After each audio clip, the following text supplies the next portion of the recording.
नहमदुहु व नुसल्ली अला रसूलिल करीम। अम्मा बाद अऊज़ु बिल्लाहि मिनश शैतानिर रजीम। बिस्मिल्लाहिर रहमानिर रहीम।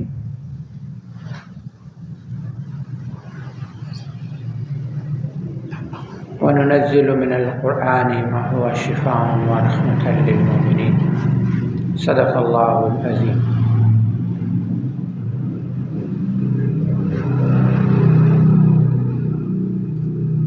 तौहीद तो ये है, खुदा हशर में ये कह दे, ये बंदा दो आलम से खफा मेरे लिए है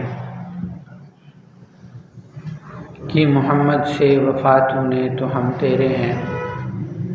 ये जहाँ चीज़ है क्या लोहो कलम तेरे हैं।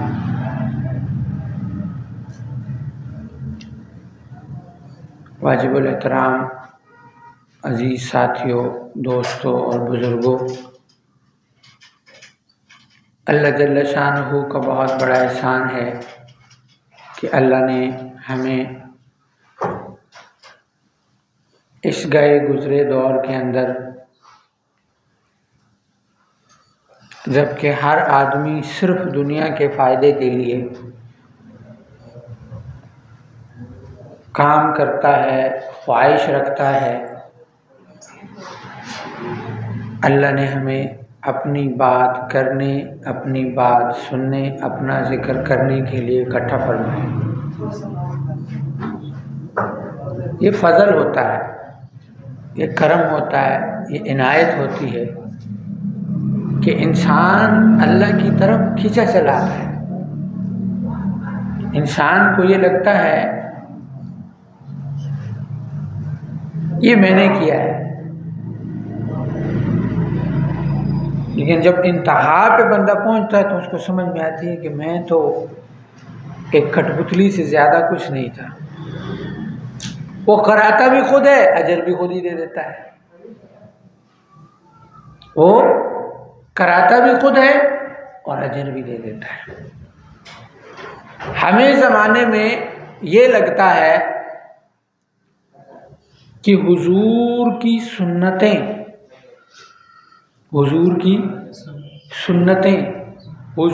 की सुन्नतें अगर आका अलैहिस्सलातु वस्सलाम की सुन्नतें अगर हम दुनिया के अंदर करेंगे तो इसका फ़ायदा सिर्फ आखिरत में होगा। ऐसा नहीं है, ऐसा नहीं है। बल्कि हुजूर की सुन्नतें, आका अलैहिस्सलातु वस्सलाम की सुन्नतें अगर हम दुनिया में करेंगे तो ना सिर्फ दुनिया में बल्कि आखिरत में भी फायदा। यानी दुनिया व आखिरत दोनों की कामयाबी के लिए हुजूर की सुन्नतें हैं। और ये किताबी बातें नहीं है, सहाबा ने करके दिखलाया। सहाबा हुजूर की सुन्नतें, सहाबा हुजूर की सुन्नतें। अक्सर लोग कहते मिलते हैं ना कि जी हमारे लिए तो हुजूर से बड़ा पीर ही कोई नहीं, वो तुझे पीर का पता ही कोई नहीं। हुजूर पीर है कि हुजूर इमामुल अंबिया है।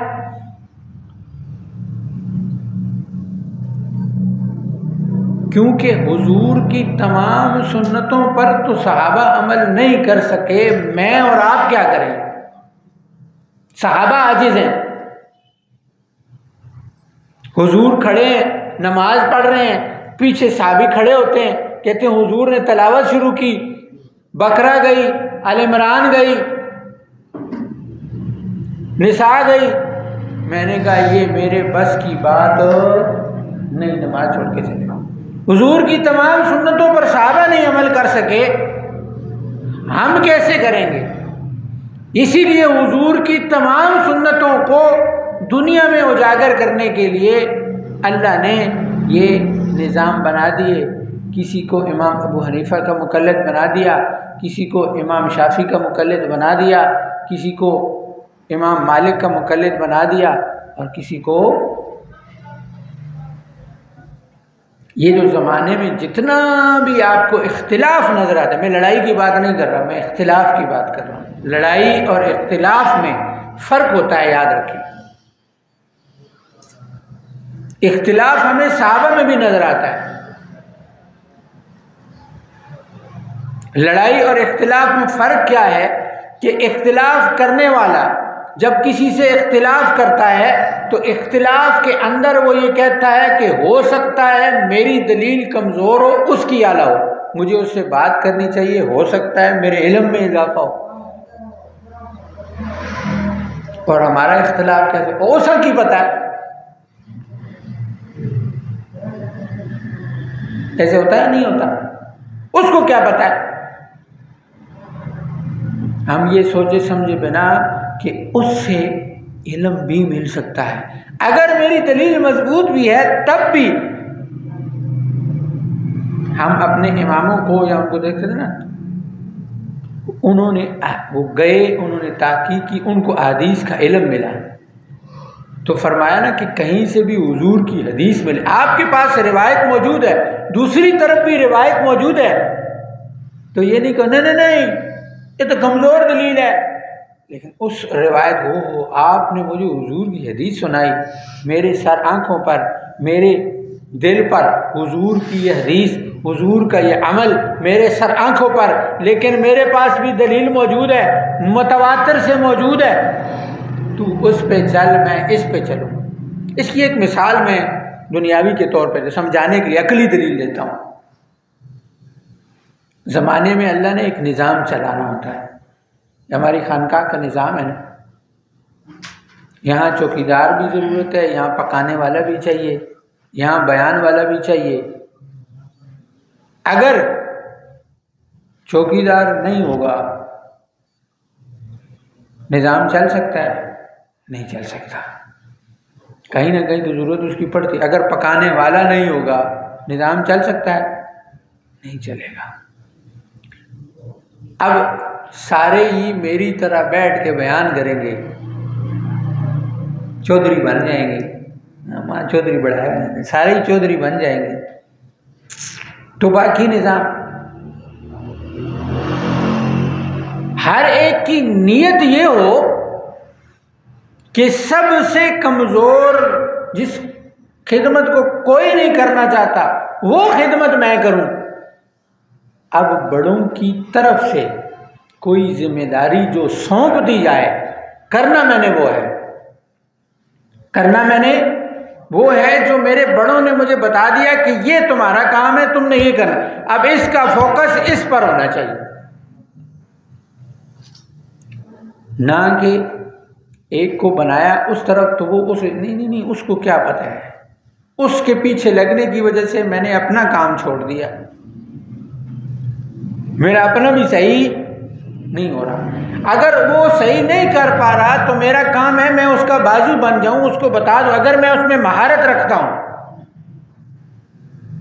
अगर मैं महारत नहीं रखता तो मैं दूसरे के काम में दखल अंदाजी मत करूं, बल्कि उसको मैं बताऊं कि फला आदमी तुम्हें बता सकता है, वो इसमें माहिर है, तुम मुझसे मशवरा करो, ये काम ठीक हो जाएगा।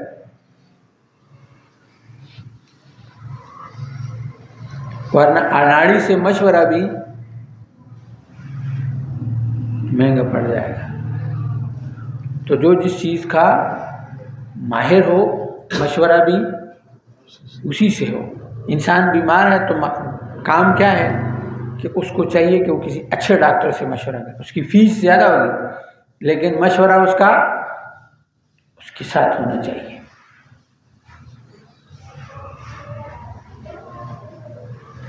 तो इसलिए अर्ज़ ये है कि ये जो इख्तिलाफ है ये अगर हम रखें तो इख्तिलाफ का तरीका होना चाहिए, और वो तरीका ये होना चाहिए कि जब मैं हो सकता है वो अपनी जगह पर ठीक हो, मेरी कमज़ोरी हो, और लड़ाई ये है इसको क्या पता है, इसको क्या आता है।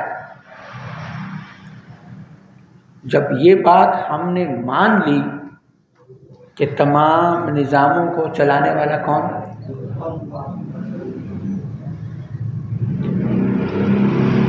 तो हमारा अमीर अगर किसी को बना दिया गया है, जिस तरह से भी बना है, हुक्म किसका हुआ? हमारा हाकिम किसी को बना दिया है, वजह कुछ भी बनी, हुक्म किसका हुआ? मैं जिन हालात से गुजर रहा हूं, वजह कुछ भी बनी, हुक्म किसका था?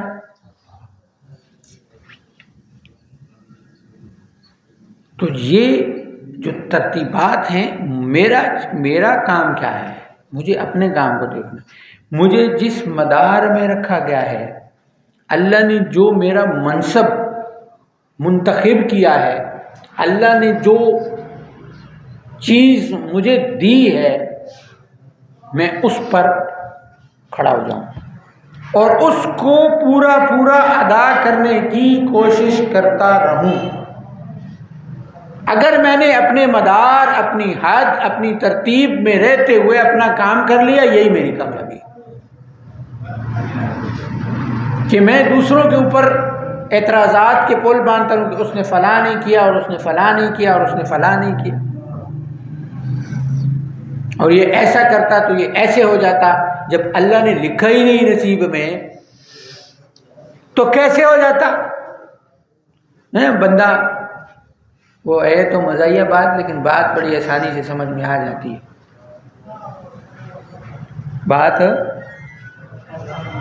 वो उसको कहता है कि वो एक आदमी था ना, उनके घर में फौतगी हो गई, वो घर में फौतगी हो गई, तो उन्होंने वो जो पकाने वाला होता है ना, पकाने वाला, उसको बुलाया, ये चावल बना दो।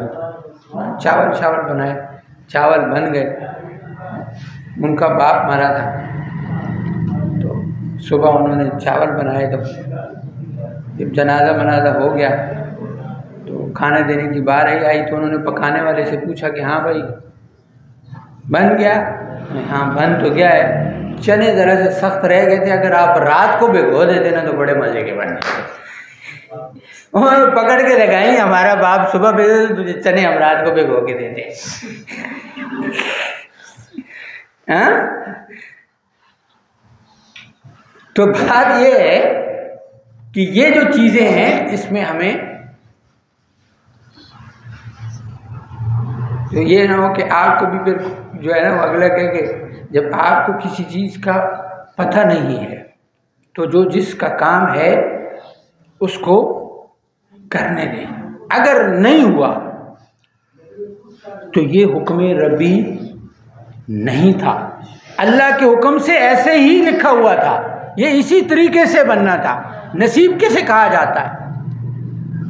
नसीब क्या है? हम लोग जो इतने परेशान बैठे हैं ना, तो उन परेशानियों की वजह यह है कि हमें नसीब नहीं समझ में आ रहा। मुझे नहीं मिला, उसको मिल गया क्योंकि उसका नसीब था। ये हक तो मेरा बनता था, उसको कैसे मिल गया? क्योंकि ये उसका नसीब था। नसीब समझना ज़रूरी है कि अल्लाह ने मेरे, और जब इंसान कोई, आप किसी को देखते हैं ना कि उसको 4 फालतू मिल गए, पैसे, ओहदा, तो ये समझ लें कि ये ओहदा, ये पैसे, ये सिस्टम, ये अल्लाह ने, अगर देखें यहाँ समझने की छोटी सी चीज़ है, अल्लाह ने किसी के नसीब में 1 लाख रुपया लिख दिया है, कितना कि इसको मिलेगा। अब इसको ये 1 लाख मिलना है, इसकी मर्जी है कि ये हलाल करके ले या हराम कर, ये इसकी मर्जी है। किसी के, अब वो कहते हैं ना, वो मेरा भाई सारी ज़मीनें कब्जा करके ले गया, तो आप कहेंगे कि मौलवी साहब कहते हैं उसके नसीब में थी, तो नसीब में ऐसे थी कि अभी तो वो ले गया, लेकिन हुजूर सल्लल्लाहु अलैहि वसल्लम ने फरमाया कि एक बालिश्त ज़मीन का टुकड़ा किसी ने किसी का कब्जा कर लिया तो 7 ज़मीनों तक वो सारा तौक उसके गले में डाला जाएगा।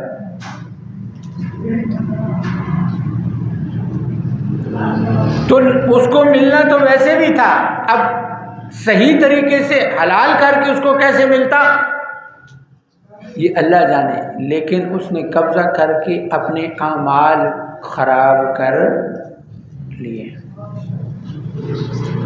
उसने अपने अमाल खराब कर लिए। नसीब समझने की जरूरत है। अगर मेरा किसी ने कब्जा कर लिया है और मेरे में ताकत है कि मैं छुड़वा सकता हूं तो छुड़ा लो।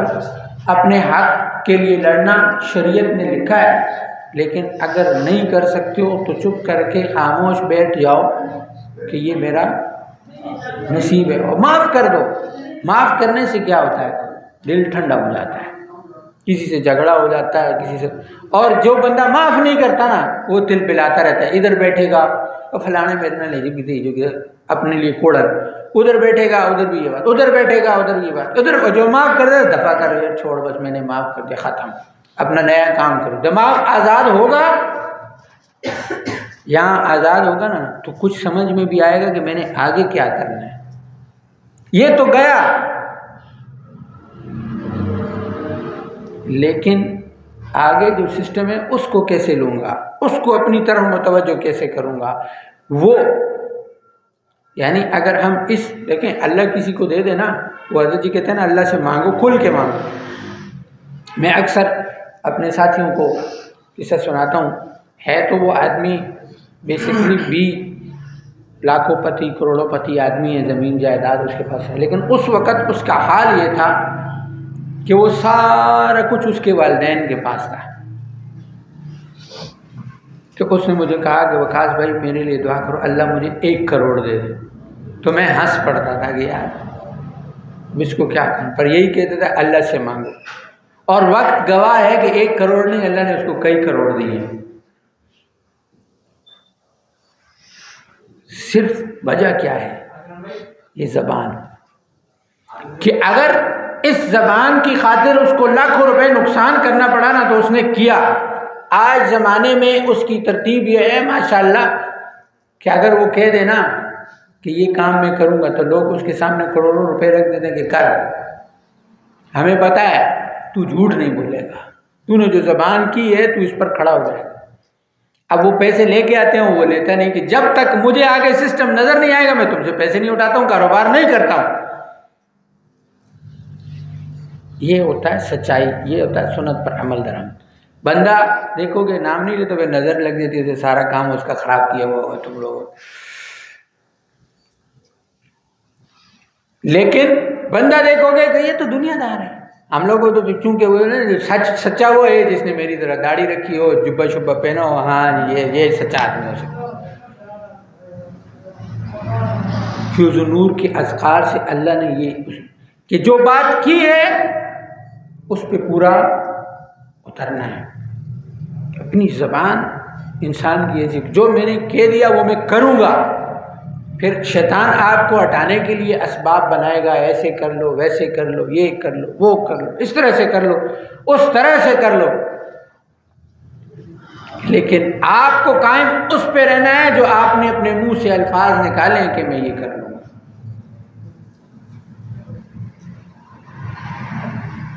जिस सुन्नत, अब हमारे यहाँ होता क्या है, इसको भी ये भी ज़रूरी है कि ये बात मैं इधर कर दूँ कि जो हमारे लिए आसान है इस वक्त याद रखें शाज़िली सिलसिला है क्या। यानी आमद हम कहते हैं ना निस्बत आला है, निस्बत आला है। निस्बत आला क्यों है? निस्बत आला इसलिए है कि हम उन सुन्नतों को ज़िंदा कर रहे हैं जिन सुन्नतों को कोई भी नहीं करता, जिन सुन्नतों को कोई भी नहीं करता। जैसे काले कपड़े पहने जाते थे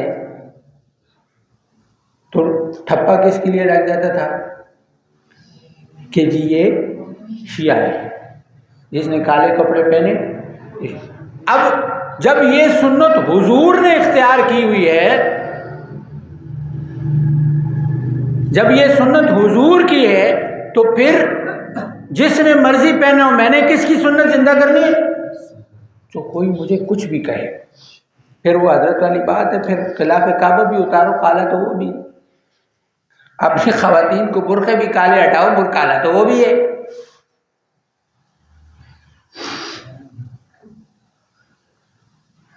आपकी किसी के साथ नहीं लगती वो एक अलग बात है, आप किसी सिस्टम को नहीं समझते वो एक अलग बात है, क्योंकि शिया का मौजू तो अलग है कि हम शिया को गलत नहीं समझते। आज वाले तो वो हजरत वाली बात है, असली और नकली वाली बात है। आज वाले अक्सर नकली हैं, असली वाले शिया नहीं हैं। असली वाले कौन है? वो शियाने अली हैं। और जैसे हजरत फरमाते हैं ना कि शिया अगर ये बात समझते हैं कि हज़रत अबू बकर सिद्दीक़ रज़ी अल्लाह ताला अन्हु और हज़रत अली रज़ी अल्लाह ताला अन्हु का ये इख्तिलाफ है। वैसे तो ये राफ़िज़ी हैं, शियाने अली तो सिर्फ जो है वो हज़रत अली रज़ी अल्लाह ताला अन्हु को उस्मान रज़ी अल्लाह ताला अन्हु से अफजल समझते हैं। जो राफ़िज़ी हैं वो हज़रत अली रज़ी अल्लाह ताला अन्हु से अफजल समझते हैं। लेकिन अफजल समझने से कोई काफिर नहीं होता। कुफर के लिए ये है कि सहाबा की तनकीस की जाए, सहाबा को बुरा भला कहा जाए, सहाबा को, और या फिर ये कि बाज़ नासबी वो ये करते हैं कि वो हज़रत अली रज़ी अल्लाह ताला अन्हु का दर्जा अल्लाह से भी ऊपर ले जाते हैं।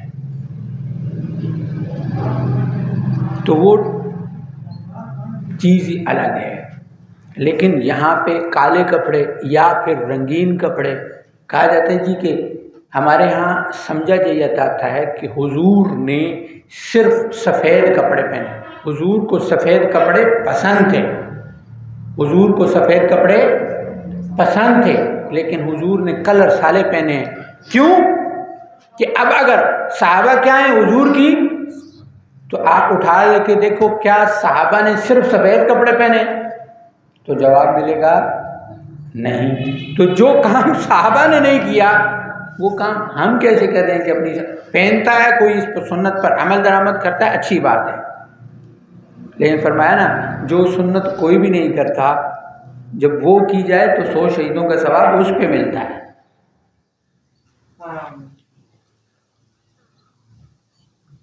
बात समझ में आ रही है?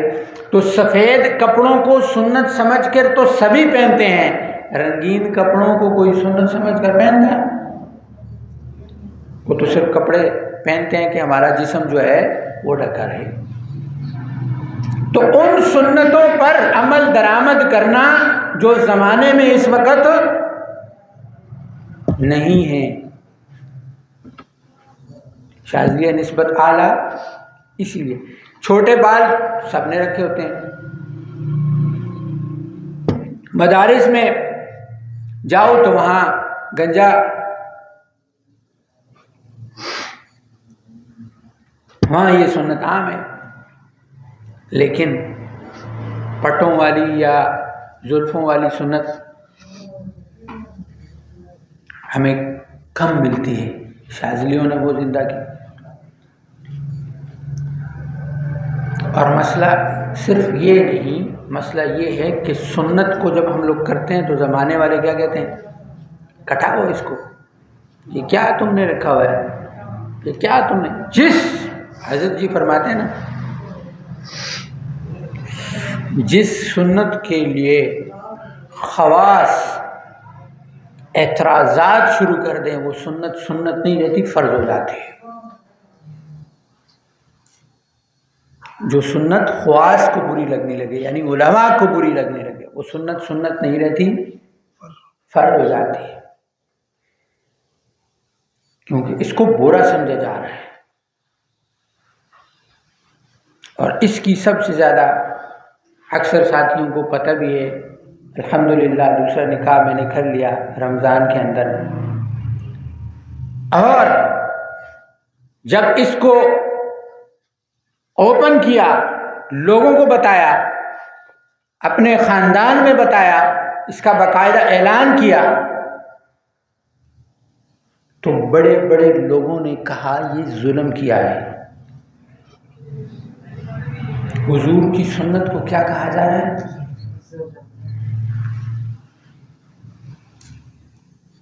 ये मामूली बात है। समझना चाहिए जुल्म क्या है। अब जुल्म कहा क्यों जाता है? तो जो जुल्म है उसको जुल्म कहा जाए। जुल्म इसलिए कहा जाता है जी वो मर्द फिर तवज्जो नहीं देता, तो ये मर्द का तवज्जो न देना इसको जुल्म कहो, मर्द का खर्चा पूरा न करना इसको जुल्म कहो। निकाह को जुल्म क्यों कहते हो?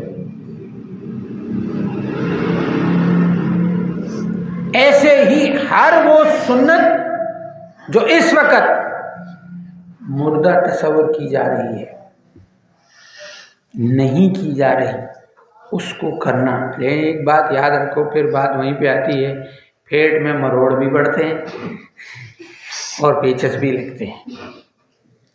ये नहीं समझना कि उस्ताद जी ने निकाह कर लिया तो हमारे लिए रास्ते खोल गए। रास्ता अल्लाह और उसके रसूल ने खोला हुआ है, मेरे करने से किसी के लिए रास्ता नहीं खोला। अपना दिमाग और दिल खोल के करना। फिर कल को ये नहीं कहना कि उस्ताद जी आपने तो कहा था दूसरी शादी कर लेना, लेकिन मेरे पेट में जो पेचस है तब तो खून के पेचस आ रहे हैं, तो इस पे खून के पेचस भी आएंगे। याद रखना, ये मामूली चीज़ नहीं है कि फिर बर्दाश्त से बाहर हो। ये जो हम हंस रहे हैं ना, तो ये दिल पे पत्थर रख के हंस रहे हैं, समझ आ गई?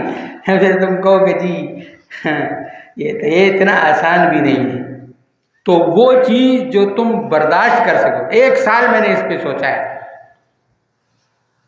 और कई लोग ना आपने सोचा नहीं, मैंने 1 साल सोचा है, क्या ये मैं बर्दाश्त कर लूँगा जो इसके बाद तूफान बदतमीजी आएगा।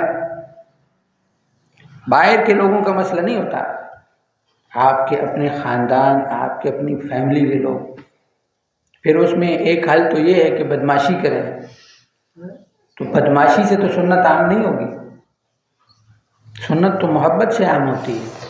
फिर उस पर बर्दाश्त करना, जब आप बर्दाश्त करेंगे, जब आप अपनों को वक्त देंगे, उनका गुस्सा, उनकी सारी चीज़ें, आप एक ज़माने के ख़िलाफ़, आप इससे वो चीज़ें समझ में आती कि जब हुजूर ने, आज ये आम हाल है कि एक मुसलमान माशरे के अंदर सुन्नत को ज़िंदा करने पर ये अल्फाज मिलते हैं या ये परेशानियाँ उठानी पड़ती हैं, तो कल हुजूर के दौर में जब हुजूर ने या सहाबा ने कलमा पहुँचाया तो उस वक़्त उनको किन किन मुश्किलात का सामना करना पड़ा।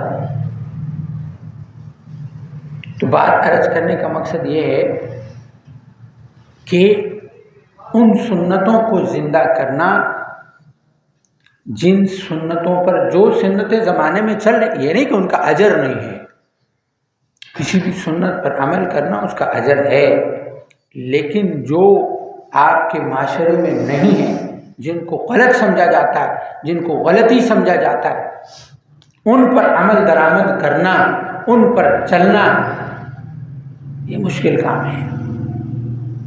और उसके ऊपर जो अजर मिलेगा, क्योंकि अजर किसने देना है, लेकिन उसके ऊपर जब हालात आए तो फिर हालात के ऊपर ये नहीं कहना कि मैं तो नेकी कर रहा हूँ और मुझे नेकी के ऊपर लोग बुरा भला कहते हैं, उसमें भी ये कहना कि अल्लाह मुझसे गलती हुई होगी, मैं इसको सही तरीके से नहीं कर सकाऊंगा। हम तो शुरू हो जाते हैं ना कि जी मैं तो देखो जी नेक काम कर रहा हूँ, फलां मुझे गलत कहते हो, फलां मुझे गलत कहते हो, फलां मुझे गलत कहते हो, फलां मुझे गलत कहते हो। बल्कि दिल के अंदर बात ये करना कि अल्लाह मेरी गलती है, जिस तरीके से इसको करने का हक था, तरीका था, वो मैं नहीं कर सका। ये जो इसके ऊपर हाल आ रहा है, ये परेशानी आ रही है, इसमें गलती लोगों की नहीं, किसकी है? मेरी अपनी है। मेरा अपना मामला ठीक नहीं होगा, मेरा अपना तरीका ठीक नहीं होगा, क्योंकि अल्लाह के सामने जब आप पेश हों तो अपनी खूबियाँ लेके नहीं जाएं, अल्लाह के सामने आजी लेके आए। अल्लाह न तो मुझे करने का तरीका आता है। हमारे यहाँ अक्सर नेक काम सिर्फ इसलिए छोड़ दिए जाते हैं, लोग क्या कहेंगे। अब शादी ब्याह होते हैं ना, तो शादी ब्याह में कहते हैं जब बेटे की शादी है नहीं करेंगे तो लोग कहेंगे पहले बेटे की शादी है और कुछ भी नहीं किया। लोगों के पीछे अल्लाह रसूल नाराज होता है वो खैर है, लेकिन दुनिया नाराज नहीं होनी चाहिए। वो जब काम कर लेता है ना, वो दुनिया फिर भी नाराज बैठी होती है। वही दुनिया उनको खाने पे बुलाता है, अच्छा खाना खिलाता है, वो कहता है लूण नहीं है,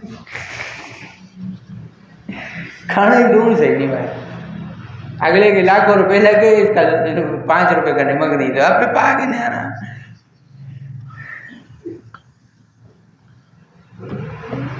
लेकिन वो अल्लाह आपको दिखा रहा होता है कि जिनके पीछे तूने किया वो ये पड़े, मेरे लिए तू अमल करेगा तो मैं तुझे कहाँ बैठाऊंगा। तो हमने हर लिहाज से आका सल्लल्लाहु अलैहि वसल्लम की सुन्नत को मुकद्दम रखना है, अहादीस को मुकद्दम रखना है, इमामों को मुकद्दम रखना है।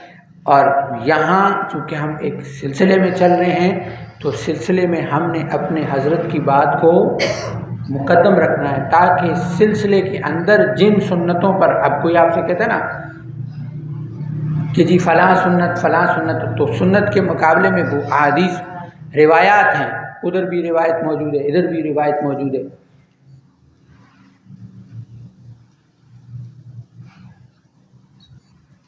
अब एक चीज़ निकाह के हवाले से कि ला निकाह इल्ला बेवली, वली के बग़ैर निकाह नहीं हो सकता। अब ये इमाम अबू हनीफ़ा का मज़हब है, ये इमाम अबू जामिल मसानीद में लिखा है। अब जो साहिबैन है, साहिबैन का है कि हो सकता है, साहिबैन भी ये कहते हैं कि नहीं हो सकता। आगे इमाम तहावी ने इसको लिखा है कि हो सकता है, लेकिन उन्होंने भी शर्त के साथ कि कुफ में होना ज़रूरी है। कुफ की उन्होंने शराइत लगाई। कुफ क्या होता है? हसब नसब, ये एक जैसा होना ज़रूरी है। ये उलमा के मसाइल है, लेकिन ये चीज़ें बता इसलिए रहा हूँ कि कल ये ना कि तुम समझो कि दूसरी चुप के भी कर सकते हैं। जिसने चुप के की ना उसका फिर बंदोबस्त हम करेंगे। ये छुप के निकाह नहीं होता है, सिलसिले में नहीं होता है, क्योंकि मुझे पता है कीड़े चल रहे हैं ना, हमें भी पता चलता है, हम बच्चे नहीं हैं। तो निकाह वो है, शादी वो है जो डंके की चोट पर, सुन्नत वो है जो डंके की चोट पर। सुन्नत छुप कर नहीं होती। तो इसलिए ये चीज़ें याद रखें कि जो सिलसिले के हवाले से जो बाकी दूसरी तरफ अहकामात मौजूद हैं, लेकिन चूँकि हमारा अपना एक सिलसिला है, एक सिस्टम है, एक निज़ाम है, तो हम इसी के तहत चलेंगे, हम इसी के तहत चलेंगे। सिलसिले में हर चीज़ देखो, हमें एक चीज़ और अर्ज़ कर देना चाहूँगा कि 4 चीज़ें हैं जिसकी वजह से हज़रत ने फरमाया कि वो आदमी सिलसिले में निकल जाएगा अगर ये 4 चीज़ें उसमें होंगी। कौन सी? सबसे पहले शोहरत की तलब। शोहरत की तलब क्या होती है? इसमें अब हसद है, फ़लाँ आदमी मशहूर हो रहा है, फ़लाँ साथी मशहूर हो रहा है, फ़लाँ साथी मशहूर हो रहा है, मैं उधर ही हूँ। वहाँ जब अल्लाह छपाए तब छपो, और जब छुपाए छुप जाओ। ये छपने के अंदर जितनी परेशानियां हैं ना, छपने से मुराद क्या है? मशहूर होना।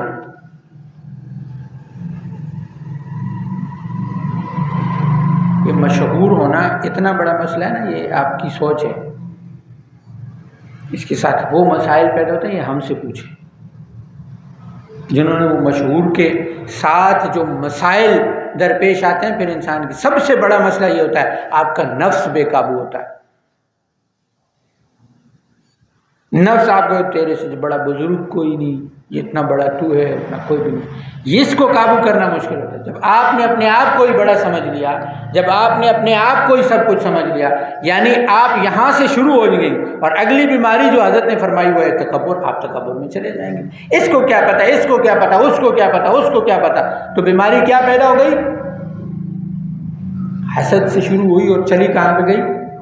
तकब्बुर। ये दो वो चीज़ें हैं, दो गई, ये दो वो चीज़ें हैं कि जिनकी वजह से इंसान कहाँ चला जाएगा? सिलसिले से बाहर चला जाएगा। और बहुत ज़्यादा अगर इसी पे रहा तो शैतान को यहीं से शुरू हुआ था ना, पहले इंसान से हसद हुआ, फिर क्या कहते हैं, जितने अमाल मैंने किए इस इंसान ने किए, तकब्बुर में चला गया और बाहर।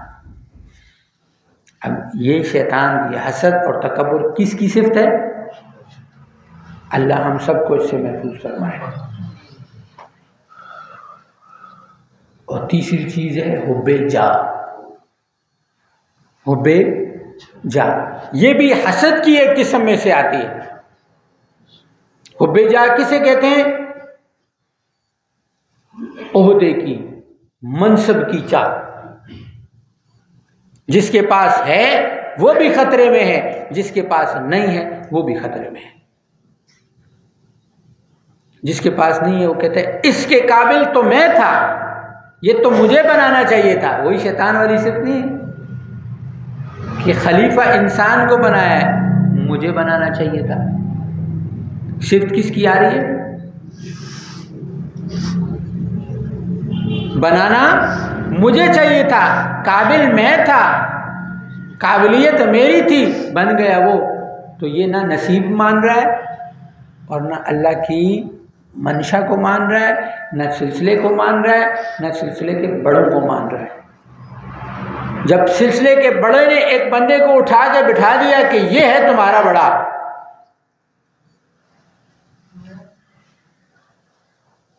हज़रत बिलाल रज़ी अल्लाह ताला अन्हु को फरमा दिया कि ये मुअज़्ज़िन है, ये अजान देगा, तो किसी अंसारी सहाबा में से या मुहाजिर सहाबा में से किसी सहाबा में किसी ने कहा कि ये एक ग़ुलाम को उठा के आपने मुअज़्ज़िन वाली ओहदा दे दी। कहा किसी ने? उन्होंने कहा हुजूर ने इसको हमारा। यहाँ तक कि फ़ज़ाइल अमाल में लिखा हुआ है कि हज़रत बिलाल रज़ी ने एक अरसे तक बाहर थे, तो इमाम हसन हुसैन रज़ी अल्लाह ताला अन्हु ने बुला के, खुसूसन जब वहाँ से बुला आए मदीना में, तो कहा अजान दो, हुजूर की याद ताज़ा हो जाए। क्योंकि ये मनसब आपको किसने दिया था? हुजूर ने। हम कहते हैं हम अपने बड़ों से मोहब्बत करते हैं, हम हजरत से मोहब्बत करते हैं, हम उस्ताद जी से मोहब्बत करते हैं, तो जब एक को बड़ा तुम्हारा बना दिया है तो समझ जाओ ना। अब हमें आपसे मोहब्बत तभी होगी जब आपने हमारी बात मान ली कि इसको हमने बड़ा बना दिया, आपने मान लिया। आप कहें कि ये काबिल नहीं है, तो अब आपका काम है कि अपने उस बड़े के साथ जिसको आपका बड़ा बनाया, कहीं खराबी नज़र आ रही है तो भाई मैं तुम्हें बताता हूँ ये काम ऐसे नहीं, ऐसे कर लो, ये काम ठीक हो जाएगा। ये काम उसके ये कोई जान थोड़ी चल रही है, ये सिलसिला है। हमने एक दूसरे की मुआवनत, मदद और उसके साथ मिल के हमने इस पूरे निज़ाम को संभालना है। वो कहते हैं ना, जिम्मेदार एक होता है, जिम्मेदारी सबकी होती है।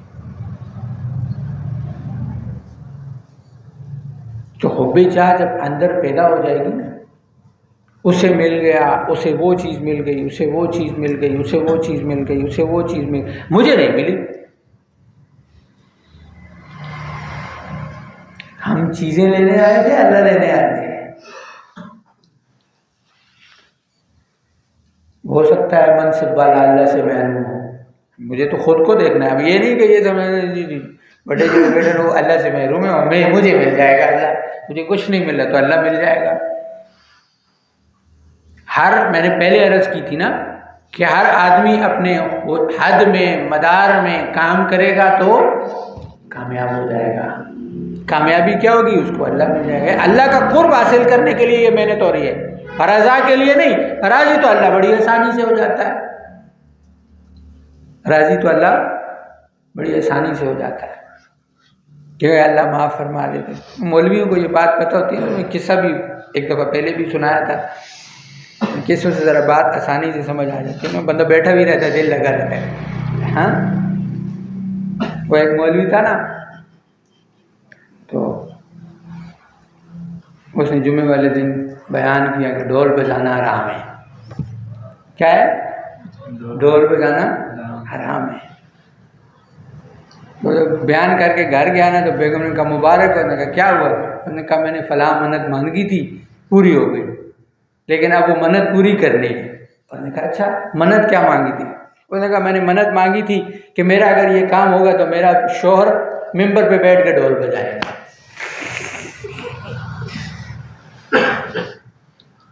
मिंबर पे बैठ के ढोल बजाएगा। उसने कहा खुदा की बंदी, मैंने जुम्मे में बयान किया है कि ढोल बजाना हराम है और तू कह रही है। उसने कहा मेरी ज़रूरत है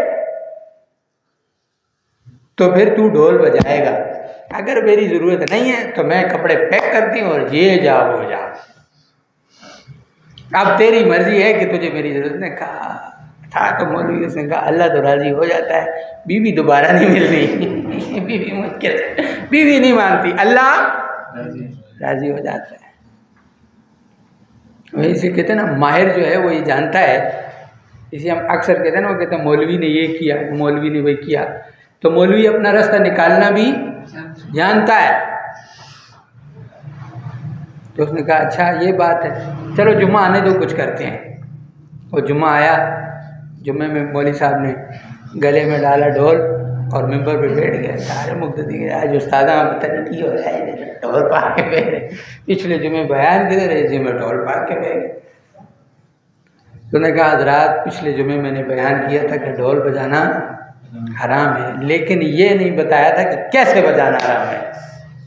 डम डम ऐसे भी आराम है, डम डम ऐसे भी आराम है, डम डम ऐसे भी आराम है, जैसे बजाओ आराम है। ये उठा के ये फेंक दिया। बेगम को कहा मैंने बजा दिया, जैसे भी बजाया बजा दिया, और लोग भी। तो मौलवी ने अपने लिए रास्ता निकाल लिया और ये जानता था कि अल्लाह को राज़ी करना आसान है, लोगों को राज़ी करना मुश्किल है। तो अल्लाह की रज़ा आसान है मसला। इसलिए ये जो रास्ता है ये अल्लाह की रज़ा का नहीं, अल्लाह के कुर्ब का है। फरमाया कि अल्लाह को राज़ी करना बहुत आसान है और अल्लाह का कुर्ब पाना दुनिया का मुश्किल काम है। ये जो मुजाहिदे आप लोगों पर, ये जो हालात आप लोगों पर आते हैं, ये हैं कि अल्लाह का कुर्ब पाना है, अल्लाह की नज़दीकियाँ चाहनी है। तो फिर जैसे हुजूर पर, सहाबा पर, और फिर हम सोचते हैं ना कि जैसे हम अपने बड़ों को देखते हैं तो हम कहते हैं वो उस पर ये आया है तो मेरे पर भी आएगा। ये सोचना भी फजूल है। वो अपने हिसाब का मुजाहिदा उठा सकते हैं, ज़रूरी नहीं कि वो वाला मुझ पे भी आए। वो मेरे एक बहनोई कहते हैं यार बाकी सारी चीज़ें ठीक हैं, हम तेरा जिक्र तो कर लेंगे, लेकिन जो तू काम कर सकता है वो नहीं कर सकते। तो मैंने कहा तुम्हें मैंने जिक्र काम करने का कहा है या मैं जो कर रहा हूँ वो करने का कहा है? ये तू घर बैठता नहीं, हमें तो ये लगता है हमने तेरा जिक्र किया, हम भी घर नहीं बैठेंगे। मैंने कहा ठीक के बैठो, बस वजीफे करो। तुम्हें किसने कहा है कि तुम वो करो जो मैं कर रहा हूँ? या तुम्हारे ऊपर भी वही हाल अल्लाह लाएगा जो मेरे ऊपर लाया। अगर हम ये सोचने शुरू कर दें कि जो मुजाहिदात हज़रत जी पर चल रहे हैं वो मुजाहिदात हम पर आएंगे, तो वो चीज़ हम बर्दाश्त भी नहीं कर सकते। फिर इसी तरीके से हम सोचना शुरू कर दें, हाँ कोई वो कहते हैं ना, हम तो हुजूर की बातें तो छोड़ो, हम साहबा का रुख नहीं चल सकते। आज जरा 3 दिन बांधो ना पेट पे पत्थर गुजारो अपना सारा कुछ। जब वो क्या कहते हैं अली करमुल्लाह वजहू और इमाम हसन हुसैन रज़ी अल्लाह ताला अन्हु सारा दिन रोज़ा गुजारा हो, हाय हाय, और फिर कोई मांगने वाला आ जाए और अपना सारा कुछ उठा के दे दो। हमारा हाल क्या है, चाहे मौलवी हो, गैर मौलवी हो, जो भी हो, खाली मिर्चा ज़्यादा हो बना ये बात जड़ी जनानी ना साड़ी लगनी, उसी टाइम पे उसको दस्तरखान पे हमने बेइज्जत करना है। और वहाँ आलम क्या है, इशारा उठा के ले लो, बर्दाश्त होती है उस टाइम पे।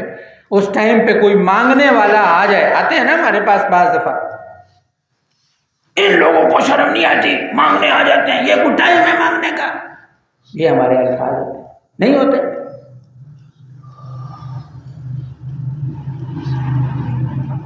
और वहाँ बयान हम उनको करते हैं और अपने उसमें हमारा कितना तज़ाद है। अगर 10 रोटियाँ पकाई हैं, 5 पकाई हैं, एक हम उसको दे देंगे तो क्या कमी आ जाएगी, क्या फ़र्क पड़ जाएगा। रोटी मांग रहा है ना, तुमसे अफ्तारी मांग रहा है, हमारे लिए कितना बड़ा अजर हो जाए।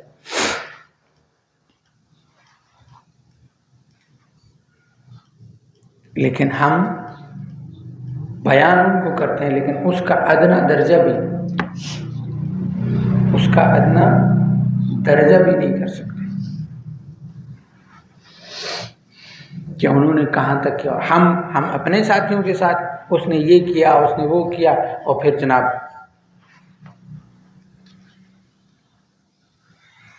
तो इसलिए। और आखिरी चीज़ है औरत की मोहब्बत, ये आपको सिलसिले से बाहर निकाल देंगी। हुब्बे जा के बाद क्या चीज़ है कि जिसको कोई औरत अच्छी लग गई और उसके पीछे उसने फिर ये नहीं, एक होता है मोहब्बत और एक होता है इश्क। इंसान को कोई अच्छा लग गया ना, उसको कुछ हो जाए, फिर अल्लाह से माफ़ी मांगी और अपना, यानी अल्लाह और उसके रसूल और सिलसिले के दरमियान तीसरी कोई चीज़ आनी, खुसूसन वो औरत ना हो कि उसके पीछे फिर आप हर स्याह और सफ़ेद और हर चीज़ को छोड़ दें, तो फिर आप क्या होंगे, सिलसिले से बाहर। यानी शरीयत के ख़िलाफ़ कोई काम, इससे मुराद शरीयत के ख़िलाफ़ जो काम हो। अगर तो उस्ताद जी आप पे तो औरत ना दुआ निकाह करके देना, तो ये जायज़ तरीका है, नाजायज़ तरीके की बात कर रहा हूँ। नाजायज़ काम नहीं करना है। इसलिए अर्ज़ ये है कि जब हम उसूल और ज़वाबित के साथ हम सिलसिले में चलेंगे तो अल्लाह तरक्कियाँ देगा। किसी को ज़ाहिर के ओहदे मिलते हैं, किसी को बातिन के ओहदे मिलते हैं, लेकिन ये आसान नहीं होता। और जैसे कि हज़रत जी अक्सर बयानों में फरमाते हैं कि 25 साल लगेंगे कम अज़ कम। हज़रत जी कहते थे ना, फ़कीरी बड़ी दूर है, उच्ची लमी खजूर है, मिल जाए थे बेड़ा पार, ना मिले थे चकनाचूर है। ये इतना आसान नहीं है, ये इतना आसान नहीं। फरमाया ये जंग है, नफ्स के साथ जंग है जो हर वक्त चलती है। ये हर वक्त आपको बिगाड़ने के चक्कर में होगा, इधर उधर खराबियां दिखाएगा, उधर ये हो रहा है, उधर ये हो रहा है, ये कर रहा है, ये वो कर रहा है। और हमारा फोकस अल्लाह पर होना चाहिए कि जो हो रहा है अल्लाह के हुक्म इरादे से चल रहा है। फरमाया कश्तियाँ जला के आना, कश्तियाँ जला के आना, ऐसा नहीं, पीछे मुड़ने का रास्ता नहीं है। एक होता है कि मैंने नमाज़ें पढ़ी हैं, मैं ज़िक्र कर रहा हूँ, बस एक ये चीज़ है, और एक है मुझे अल्लाह का क़ुर्ब पाना है, मुझे अल्लाह का, मुझे हुजूर का क़ुर्ब पाना है। मंजिल आपकी अपनी मर्ज़ी की होगी कि आप किस मंजिल पे रुकना चाहते हैं, लेकिन अल्लाह के क़ुर्ब की चाहत, उसका मज़ा ऐसा है, उसका लुत्फ़ ऐसा है, उसकी तिश्नगी ऐसी है कि बंदा कुर्बानी के लिए अपने आप को खुद पेश करता है। हम भी आपको देखें ना, फरिश्ते आ रहे हैं इब्राहीम अलैहिस्सलाम को, अगर आप कहें तो हम इनको तबाह कर दें, हम इनको बर्बाद करने के दिन, नहीं, मुझे आग में फेंको। जान दी हुई उसी की थी, हक तो ये है कि हक अदा ना हुआ।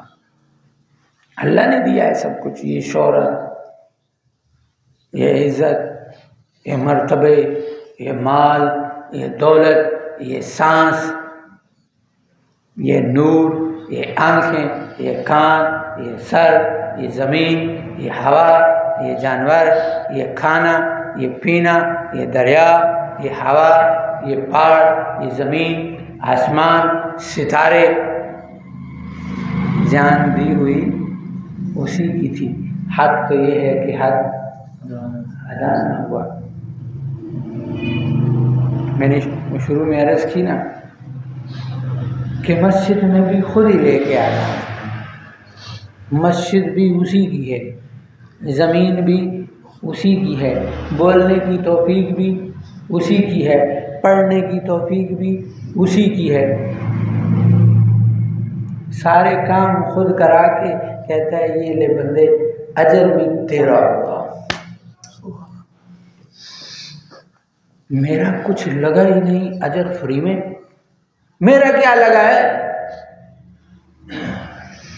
वो मैं सहाबी रसूल सल्लल्लाहु अलैहि वसल्लम को देखता हूँ, वो मंज़र मेरी आंखों के सामने बैठा है कि एक सहाबी रसूल सल्लल्लाहु अलैहि वसल्लम को तेल के कड़ाहे में डाला जा रहा है, वो रोते हैं। बादशाह समझता है कि शायद डर गया, हाय हुजूर का सहाबी और डर जाए। अब बुलाओ, फिर पूछा क्या हुआ, तो कहने लगे ओए ज़िंदगी एक ही है, काश कि अल्लाह ने 100 दी होती, 100 बार तू कढ़ाई में डालता, मैं 100 बार जलता। ये मौत मोमिन के लिए मौत नहीं है, ये अल्लाह से मुलाकात है, महबूब से मुलाकात की चाह। मौत के डर को ख़त्म कर देती है। मैं अल्लाह से मिलूँगा, ये वो आता है ना मौत को, चल तेरा टाइम हो रहा है, अच्छा मैं अल्लाह से मिलूँगा, मैं हुजूर से मिलूँगा, ख़त्म हो जाता है, या डर ख़त्म हो जाता है। हमारे जब तुम्हें मौत याद आए और मौत के साथ तुम्हें ये याद आए कि मेरे बच्चों का क्या होगा, मेरी दुकान का क्या होगा, मेरे घर का क्या होगा, अभी बहुत पीछे, अभी भी तो बच्चे अल्लाह पाल रहा है। एक आदमी सुबह काम पे जाता है, एक नस दब जाए, जा सकता है, यहाँ दब जाए तो पागल, यहाँ दब जाए तो टांगे ख़त्म, यहाँ दब जाए तो बाजू ख़त्म, यहाँ दब जाए तो आंखें ख़त्म, सारी चीज़ें छोड़ो, ये दब जाए तो पखाना नहीं आएगा, पखाना नहीं आएगा तो अंदर जहर बन जाएगा। जान दी हुई उसी की थी। हक तो ये है कि हक अदा ना हुआ, एक सेकंड के लिए आगे पीछे बंदा नहीं हो सकता, एक सेकंड के 1000वें हिस्से भी सब खत्म। हमारी फौजियाँ होती, हम देख रहे ओहो बड़ा अफसोस हुआ जी, 2 छोटे छोटे बच्चे रह गए, किस पे अफसोस कर रहे हैं हम? अल्लाह ने जुल्म किया।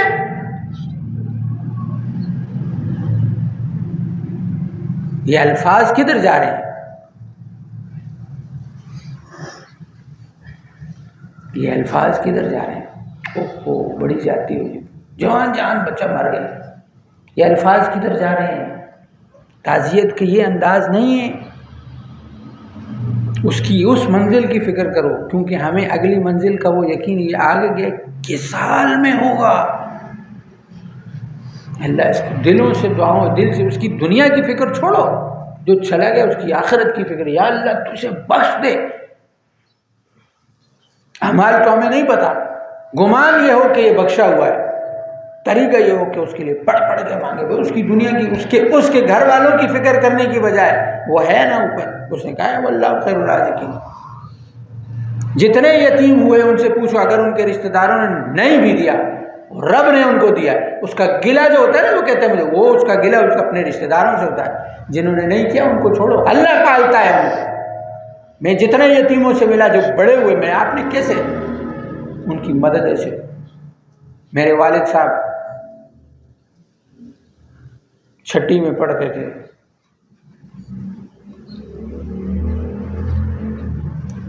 और मेरे दादा अब्बू का इंतकाल हुआ। लेकिन यहाँ उस वक्त गांव में नहीं, शहर में आए, बस का काम शुरू किया। मेरे वालिद साहब कहते हैं कि 150 रुपये तनख्वाह होती थी कामरा में मुलाजिम अफराद की। कितनी? और कहते थे हम रोज़ 100 रुपया कमाते थे। उनको अफसोस किस किया है कि मैं आगे पढ़ न सका, खुशी इसकी नहीं कि मेरे रब ने मुझे दिया क्या है। दुनिया पढ़ ली तो क्या हुआ, दुनिया अल्लाह ने दी तो है, संभाल ना सके वो भी अल्लाह की तरफ से। मैंने तो जिसको भी देखा जब उसको अल्लाह ने नवाजा है, किसी न किसी एक आदमी को उसके, अब सारी दुनिया थोड़ी तेरे पीछे पड़ेगी अगर तेरा बाप चला गया तो। किसी एक को अल्लाह उसके लिए राज़िक बना देता है, वो उसको ऐसा खिलाता है कि अगर बाप जिंदा होता तो वो भी नहीं खिला सकता। हमारे दादा अब्बू जिंदा थे, बीमार थे, खुद अब्बा जी बताते हैं, कुछ कर नहीं सकते, हमने गुर्बत और अफलास में वो दिन गुजारे। कहते मैं जब छठी में पढ़ रहा था, आगे शहर में दाखिला लेना था, मैंने अपने चाचाओं ताऊं को पास गया कि मुझे किसी तरीके से कुछ पैसे दे दो मैं पढ़ सकूं, उन्होंने नहीं दिए। यानी बाप के जिंदा होने के वक्त बता रहा हूँ।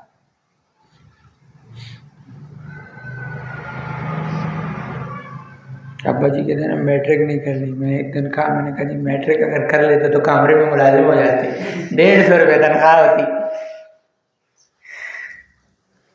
यहाँ सब रोज कमा रहे हैं। शैतान आपको हमेशा नेगेटिविटी कम में, अगर ऐसा हो जाता कैसे होता, जब अल्लाह ने नहीं चाहा, ये नसीब पे राजी नहीं हो, रजा पे शुक्र करो, अल्लाह बढ़ाएगा, अल्लाह देगा। अल्लाह के खजाना में कोई थोड़ी सी कमी है। मांग कर देखो, हमारे मांगने में कमी, फिर मांगो फिर मांगो। अब कर्ज चाहिए हो ना, कोई हाल आ जाए, इस चीज़ को इससे समझो, कर्ज चाहिए हो ना, कर्ज तो एक को फ़ोन करते हैं, दूसरे को फ़ोन करते हैं। अब कर्ज भी तुम्हें तब तक नहीं मिलेगा जब तक अल्लाह न चाहे। ट्राइंग जिसके ऊपर ये अल्लाह दिखाता है, जिसके ऊपर सबसे ज़्यादा उम्मीद होने की ये दे देगा, वही नहीं देता, दूसरा कहीं से दे देता है। इसका मतलब ये है कि ये भी अल्लाह के हुक्म से ही आया, मेरी मेहनत और कोशिश से। समझ आ रही? तो ये अल्लाह का फजल होता है।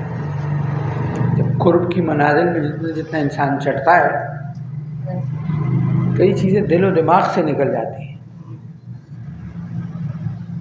अल्लाह हम सबको अपना कुर्ब अता फरमाए, अल्लाह अपनी रज़ा नसीब फरमाए, अल्लाह हमें माफ़ फरमाए, अल्लाह पूरी उम्मत मुस्लिमा को माफ़ फरमाए, पूरी दुनिया के इंसानों को हिदायत। जब नहीं मांगा करें तो इज्तिमाई दुआएं मांगा करें, अपने साथियों के लिए दुआएं मांगा करें, नाम ले ले के दुआएं मांगा करें।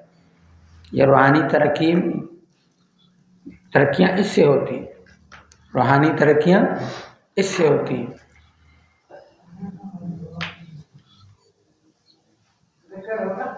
रूहानी तरक्कियाँ इससे होती हैं।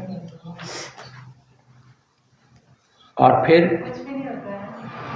रूहानी तरक्कियाँ जब इंसान को मिलना शुरू होती हैं तो फिर इंसान को समझ में आता है, जितनी दिल को वुसअत देंगे ना अपने साथियों के लिए, उतना अल्लाह आपको नवाजेगा। और जितना आप जो है वो इन चीज़ों को सोचेंगे कि उस ये नुकसान, ये इस तरह से यूँ नुकसान दे रहा है, यूँ नुकसान दे रहा है, वहीं से खराबी जो है वो बताते हैं, वहीं से खराबियाँ पैदा होती हैं।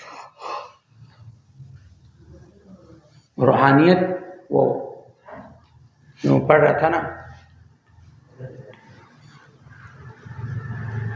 अशरफ अली थानवी रहमतुल्लाह अलैह के मलफूज़ात, वो फरमाते हैं कि मेरे पास एक मुरीद आया तो उसको मैंने सलासिल के अज़कार शुरू कराया, अशगाल शुरू कराया।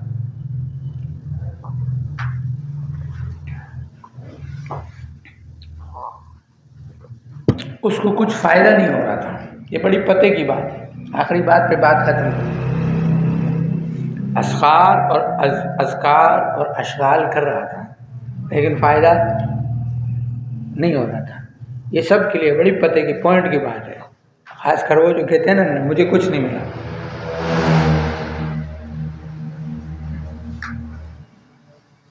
तो हजरत ने एक दिन बिठा लिया, इधर आओ, मुझे बताओ यहाँ दो चीज़ें काम की, मैं किस नियत से पढ़ते हो? जो हम एक दूसरे को कहते हैं ना तेरी नियत का मुझे पता है, ये नियतें अल्लाह जानता है, नियतों के फैसले मत कहते। इतना बड़ा बुजुर्ग कह रहा है कि तू किस नियत से पढ़ रहा है? तो उसने कहा हजरत मैं इस नियत से पढ़ रहा हूँ कि मैं काबिल बन जाऊँ। मैं क्या बन जाऊँ? मैं काबिल बन जाऊँ, मैं कुछ बन जाऊँ। उन्होंने माथे पे सर पकड़ के बैठ गए, ये तेरी नियत ही खराब है। अब देखा जाए हमारे नज़दीक तो ये नियत ठीक है ना कि मैं कुछ बन जाऊँ इसलिए पढ़ रहा हूँ।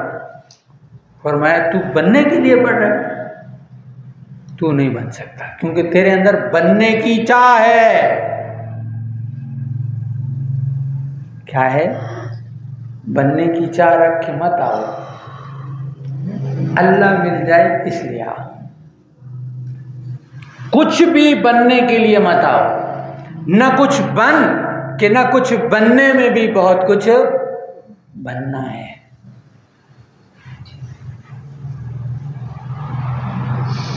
यहां खुद को खत्म करने के लिए आओ कि मैंने अपनी जात की हर शय को मिटाना है, अपनी जात की हर शय को मिटाना है। तारीफ जब पसंद आने लगे तो समझ लो खराबी शुरू हो गई। तनकीद अगर दिल में बुरी लगने लगे, जाहिर जो भी है जिसका भी है उसको छोड़ दो, ये आपको दिल की चीज़ें बता रहा। तारीफ दिल में अच्छी लग रही है, चाहे वो शक्ल के एतबार से है और चाहे वो अमल के एतबार से। अगर आपको जो खास साहब बड़े अच्छे हैं जी, अगर ये मुझे तारीफ अच्छी लग रही है मेरी तबाही है, और अगर कोई मेरी ज़ात पे तनकीद करता है तो ज़ाहिर में रिस्पॉन्स कुछ भी है, लेकिन अगर बातिन में दिल के अंदर मुझे वो तनकीद बुरी लग रही है। वाज़ जी फरमाते हैं ना, जब तनकीद तुम पर हो तो दिल में ये अल्फाज कहो, या अल्लाह मैं इससे ज़्यादा बुरा हूँ। ये तो इसने कोई एक चीज़ देखी है उस पर मुझे बुरा कह रहा है, मैं तो इससे ज़्यादा बुरा हूँ। जो चीज़ें इसको नहीं पता, अगर ये इसके सामने आ जाएं, तूने मेरे पर्दे रखे हैं अल्लाह, आगे भी पर्दे रखना और मुझे माफ़ फरमा। ये जो गलतियाँ बता रहे हैं मेरी इस्लाह फरमा और मुझे माफ़ फरमा। अल्लाह हम सबको जिस तरह हमारे बड़े चाहते हैं बनने की तौफीक अता फरमाए। आखिर दावाना आमीन, अल्हम्दुलिल्लाहि रब्बिल आलमीन व आक़िबतुल मुत्तक़ीन। सल्लल्लाहु अलैहि वसल्लम अला सय्यिदिल अंबिया वल मुरसलीन। आमीन। या अल्लाह हम गुनाहगार हैं, ख़ताकार हैं, स्याकार हैं। या अल्लाह तू हमारे गुनाहों को माफ़ फरमा। या अल्लाह जानबूझकर अनजाने में जो भी गुनाह हुए सबको माफ़ फरमा। या अल्लाह पूरी उम्मत मुस्लिमा के गुनाहों को माफ़ फरमा, पूरी दुनिया के इंसानों को हिदायत अता फरमा। या अल्लाह तू हम सब से अपनी रज़ा वाला मामला फरमा। या अल्लाह हम सबको अपना क़ुर्ब अता फरमा, आसानी के साथ, आफ़ियत के साथ। या अल्लाह जिस तरह हमारे बड़े जाते हैं हमें चलने की तौफीक अता फरमा। या अल्लाह हमारी किसी कमी कोताही की वजह से दीन से सिलसिले से महरूम न करना। या अल्लाह हमारे लिए आसानियों वाले मामलात फरमा। जिन भाइयों के रोज़गार बंद हैं किसी वजह से भी, या अल्लाह उनके रोज़गारों को खोल दे। जिनकी जो जो हाजतें हैं पूरी फरमा, परेशानियों को दूर फरमा। या अल्लाह हमारी इस महफ़िल को, हमारे बैठने को अपनी बारगाह में कबूल फरमा। या अल्लाह या अल्लाह या अल्लाह या अल्लाह हमारा सिलसिले पर चलना आसान फरमा। हमारे हज़रत को या अल्लाह सरताज ज़माना बना। या अल्लाह उनके लिए आसानियों वाले मामलात फरमा। या अल्लाह उनके लिए रहमत वाले मामलात फरमा, उनके घर बार की हिफाजत फरमा, उनके लिए या अल्लाह रिज़्क़ के मामले आसान फरमा। या अल्लाह उनकी जितनी परेशानियाँ उनको दूर फरमा। या अल्लाह उनकी हिफाजत फरमा, हमें उनकी खिदमत करने की तौफीक अता फरमा। या अल्लाह हमें उनकी कदर करने की तौफीक अता फरमा। या अल्लाह किसी वसवसे किसी मामलात में आकर या अल्लाह हमें उनकी या अल्लाह ना कदरी ना हो हमसे, या अल्लाह कोई बेअदबी ना हो। या अल्लाह हमें सही तरीके से कदर करने की तौफीक अता फरमा, हमें सिलसिले की कदर की तौफीक अता फरमा, सिलसिले पर चलना हमारे लिए आसान फरमा, आफ़ियत फरमा। या अल्लाह हर मामले में आफ़ियत फरमा, जो लोग दुनिया से चले गए उनको मग़फ़िरत फरमा। या अल्लाह या अल्लाह या अल्लाह उनकी कब्रों को जन्नत के बाग़ बना। या अल्लाह तू हमसे राज़ी हो जा। या अल्लाह या अल्लाह या अल्लाह या अल्लाह या अल्लाह मौत तक इस सिलसिले के साथ जुड़े रहने की तौफीक अता फरमा। या अल्लाह मौत के बाद या अल्लाह हुजूर का पड़ोस नसीब फरमा। या अल्लाह वो दिन करोड़ों ईदों से बढ़कर हो। या अल्लाह हमें अपने बड़ों के साथ यहाँ भी वहाँ भी या अल्लाह उनका क़ुर्ब नसीब फरमा। या अल्लाह हमारे लिए आसानी नसीब फरमा।